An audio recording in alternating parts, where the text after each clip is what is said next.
Welcome back to the Film Optimist, everybody. Tonight, I just got out of seeing the newest film, Joker Folie A Deus, the sequel to the billion-dollar grossing Todd Phillips film starring Joaquin Phoenix as Arthur Fleck, aka the Joker. Only here, Arthur is accompanied by Lady Gaga's character playing Harley Quinn. When they first announced the first Joker film, I was a little hesitant about it because it was a Joker film that wasn't going to revolve around Batman. And then I heard Todd Phillips talk about how he really wanted to just make a good movie, a tragic movie, about just a mentally ill man struggling in society, and he knew that he wasn't going to get a budget to do it without calling it something like the Joker, so that's exactly what he did. He made a movie that isn't about the Joker with the name Joker, but the first film did something very keen where even though it was like this Elseworlds Joker outside of the Joker that we all knew and love, he still earned the name of Joker by the end of that film because at the end of the day, even though he's slightly different, Joker is a creature of chaos. He creates chaos everywhere he goes, and by the end of this film, Arthur Fleck turned the lower class society against the upper class, creating chaos amongst all of Gotham, propelling himself to this iconic stature amongst the lower class people. Todd Phillips and Joaquin Phoenix earned the name of Joker by the end of that movie, and I wound up really loving it. I am a huge lover of the first film. I know a lot of people don't like it because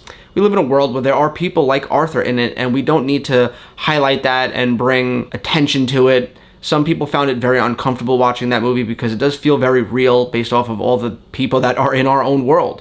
And I get why most people that didn't like it. I totally understand that, but I thought it was such a powerful movie about a broken man living in a society that failed him, which backs him into a corner, making him feel like he has to lead to violence as the only way out. I thought that that was a perfect origin story for the Joker. Then it makes $1 billion, and although Todd Phillips said he always envisioned the Joker as being just one and done, he never envisioned a sequel. $1 billion changes your mind, apparently, and you have all of everybody at Warner Brothers dumping boatloads of money on his doorstep saying, please, whatever the first thing that comes to mind is, just make another movie.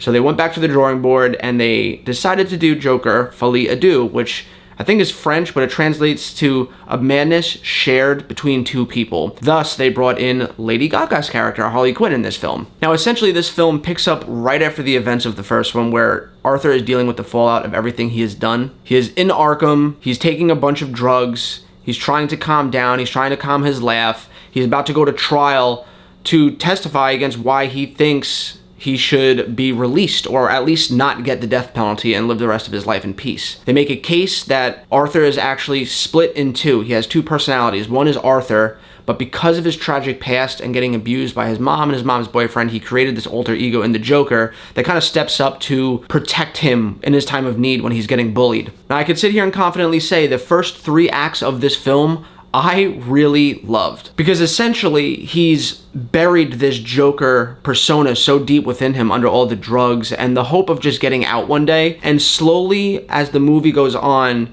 you slowly see that part of him try to crawl his way back out and become that Joker again. And that's what you want out of a movie called Joker. You want to see the chaos come back, and slowly you see it getting there. You see it building as he gets bullied while he's on trial and everything like that, and people try to convince him that Lady Gaga's character doesn't really love him, and he starts to get sick of it, and those violent tendencies slowly start to come back, and you're getting there, and you're getting there, and you're getting there, and then in the last act of the movie, they pull the rug out from under your feet. Whereas you're waiting for this climax to explode and the Joker to come back and chaos to ensue and him to start killing people, he kind of just turns and goes, nah, I'm a broken man. I've created this icon in myself that I just can't live up to. I'm not that guy. I am weak-minded. What I did was out of pain and suffering, and I don't want to be that guy anymore. And it totally is just such a disservice to who the Joker really is. Whereas in the first 3 acts, it really seemed like Todd Phillips was telling a great story about the Joker being locked up and trying to convince himself he wasn't the Joker, only for him to realize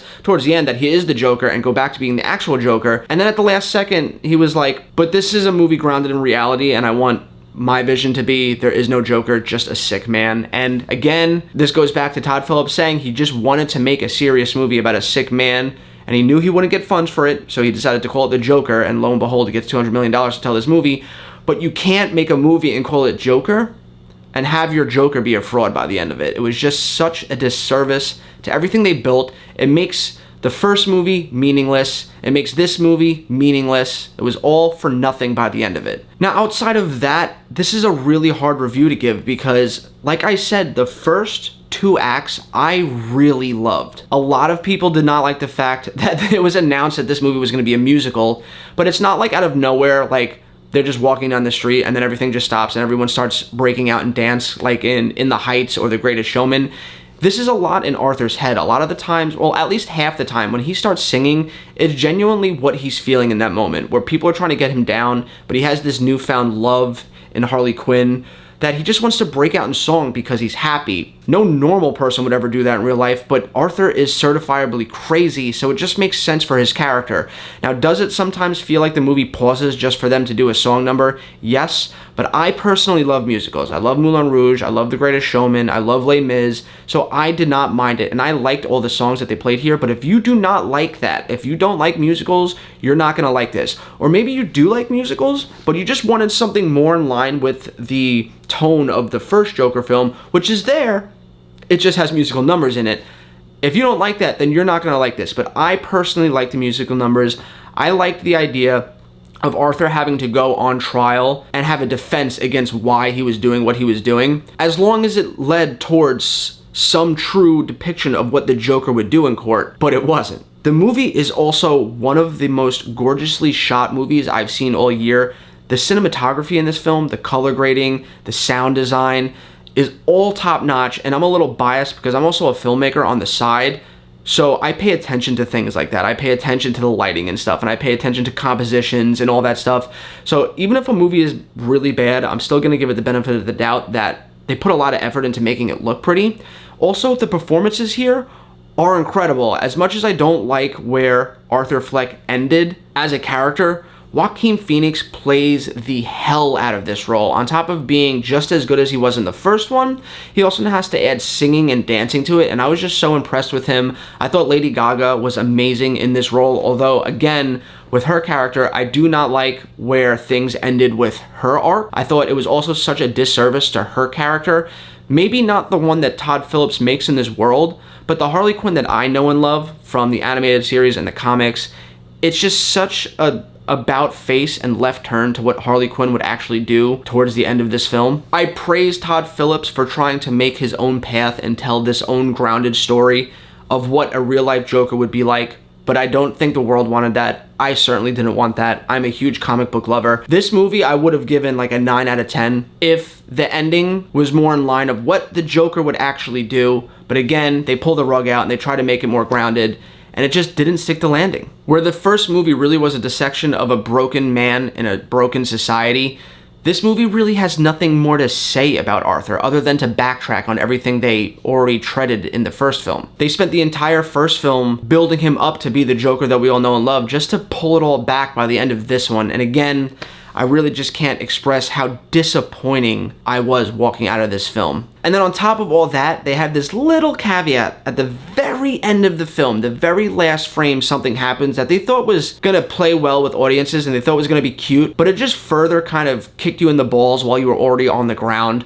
Like, it's not enough that they kind of pulled the rug out and pulled everything out of Arthur that made us love him as the Joker, but then they do this last thing that I'm just like, it's tragic, yeah, but just such a disservice. It's such a fucking disservice to everything that came before it and the perfection that was the first film. That being said, I'm still gonna give this movie a 6 out of 10. If you like musicals, I think you'll like this. If you like the first one and you like musicals, I think you'll like this. If you're a fan of making films and the art of cinematography and stuff like that, I think you'll like this.